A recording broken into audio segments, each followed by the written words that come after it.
Hello, friends. Welcome to Keep Moving Forward. I'm your host, Casey Duddleson, as we navigate what I have learned as a breast cancer survivor in the last almost 10 years. I hope to be your tour guide, your navigator, your therapist, a sympathetic ear, a sounding board, a true supporter of anyone who's gone through cancer, is going through cancer, is a caregiver to someone who's going through cancer, or if you've lost someone from cancer. I think so many of us fall into one or even more of those categories.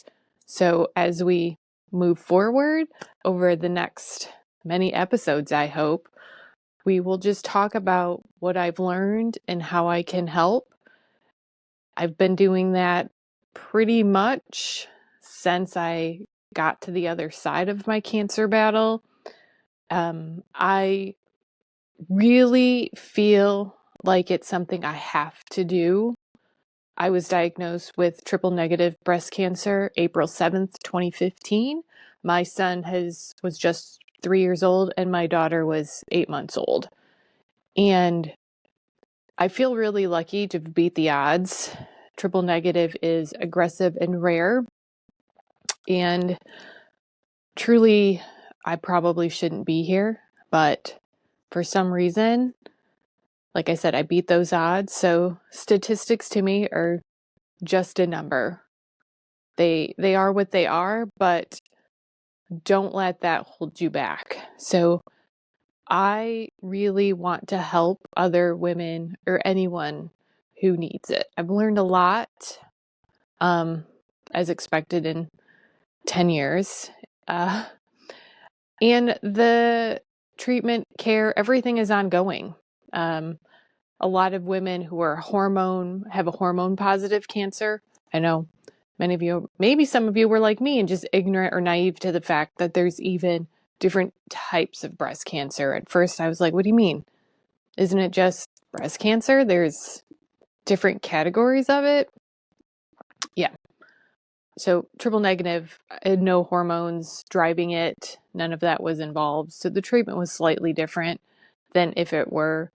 I went right into chemo instead of having surgery first, just so that the tumor could be monitored as I went through different, stages of drugs. They would periodically check to see, are these drugs working? Thank God they were. The tumor was shrinking. By the time it was removed, it was smaller. I'm always learning new things about myself and about my body. One thing that I learned pretty early on was I can go through a blood draw and pretty much give you 2 vials of blood and then I'm donezo. Yeah. I have a long, traumatic history with needles. I can pinpoint a specific childhood trauma that triggered it. So luckily I had a port and I didn't have to have an IV every week. I couldn't have done that. But because of the medications I had to take, I did have a port put in. My oncologist did prescribe numbing cream, so I could at least numb it before they put the needle in. That definitely helped. Anyway, I had to have lab work done today. I see my oncologist twice a year. I usually just have blood work done day of. But for my appointment next week, he wanted to run some additional tests. So I had to go in today. They took 4 vials of blood. And I thought I did it. I thought I made it through. And then that feeling just came over me. I told the nurse, I think I'm going to faint. Well, I did. And the next thing I know, I wake up and there's 4 more nurses in there. Cold pack on my head, apple juice, crackers. I mean, nurses are simply the best. And it was very embarrassing for me. But at least it's happened enough times that I know it's going to happen. And so I figure, well, this guy probably with like a heads up that I'm about to just pass out right here in this chair. A few minutes later, I was fine. I could make it outside to my car and eventually make it home and carry on about my day. So that still happens. Just going back to a little bit more about myself. Like I said, my son was 3, my daughter was about 8 months old. I had to have a mammogram and an ultrasound and then a biopsy, because not one of those was conclusive. A mammogram when you're still breastfeeding is embarrassing and a mess. If you've have had a mammogram, you know the machine squeezes your boobs, and if you're squeezing a nursing boob, you can only imagine what happens. So that was embarrassing. I can laugh about it now. I mean, it's kind of funny now. It was not funny then. Then an ultrasound, and they still just couldn't quite determine from either of those. So I had to have a biopsy. The biopsy was also kind of a mess. The tumor was growing sort of in my chest wall. And so they had to go in from the side with the needle to get the biopsy. And then when they pulled the needle out, well, I was still nursing, and the milk will find the path of least resistance. So it's leaking out my chest wall. So the nurses had to wrap me up like a burrito with saran wrap, basically. All that pressure to keep it from getting everywhere. Again, I can laugh about it now. It wasn't so funny at the time. I do remember going to my surgeon's office and being told I had breast cancer. I know it was emotional for her, because if you can imagine this, here I am, 34. I have a 3-year-old. I have an 8-month-old. And I'm walking into this surgeon's office, and her specialty is obviously operating on cancer patients. And I have a stroller, these 2 little kids. My husband was with me, and they put us in a room, and she comes in, and then she leaves. She's like, I just need a minute. I got to go grab your file.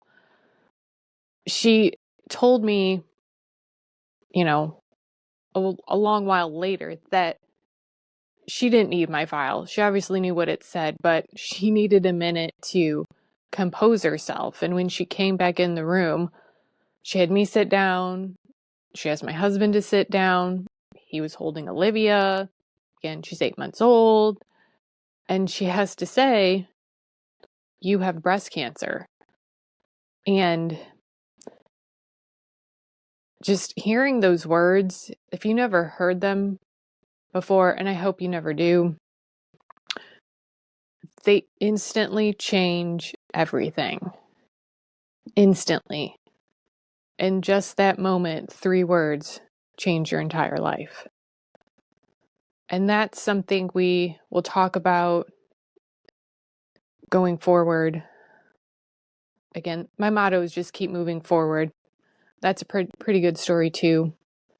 I just really want to be able to help other people. So please, if you have questions, I'm happy to help. We'll do an episode on friends and family. They're usually the first ones who contact me, and they want to know, how can I help? What can I do? And some things that might come to your mind immediately may not really be what's most helpful. And if you're on the other side of that, if you're the one dealing with the cancer diagnosis, it's okay to ask for help. It's okay to accept help, because there might be a real chance that you need it. And if you have that kind of support in your life, you're really lucky.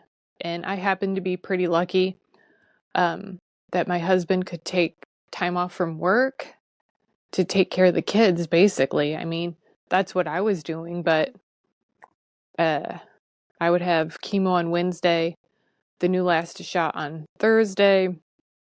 By dinner time on Friday, it would all hit me, and I would pretty much be bedridden until Monday.